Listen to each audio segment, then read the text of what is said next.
বাংলাদেশ বনাম ভারতের মধ্যে যে খেলা, এখানে শুধু বাংলাদেশের 11 জন প্লেয়ার খেলছে না, বাংলাদেশের 18 কোটি মানুষ আজকে আমরা তাদের সাথে আছি।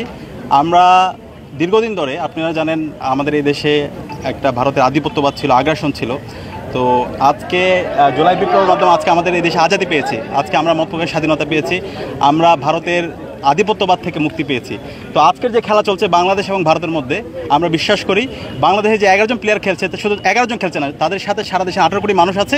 আজকে জুলাই বিপ্লবে যেভাবে আমরা ভারতের আধিপত্যবাদ মুক্ত হয়েছে, আজকে আমরা বিশ্বাস করি আজকে আমাদের এখানে আমাদের ভারতের বিরুদ্ধে আমাদের বিজয় হবে এবং বাংলাদেশের জয় হবে, বাংলাদেশের 18 কোটি মানুষের জয় হবে ইনশাআল্লাহ।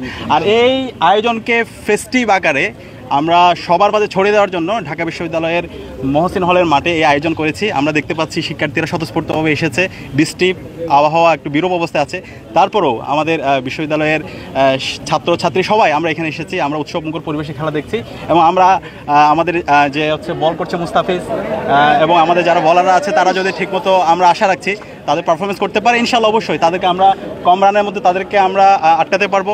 একই সাথে আমাদের যারা ব্যাটসম্যান, অবশ্যই আমরা আশা করছি সবার আজকে ভালো করবে এবং আমাদের একটা বিজয় হবে ইনশাআল্লাহ, বাংলাদেশে বিজয় হবে।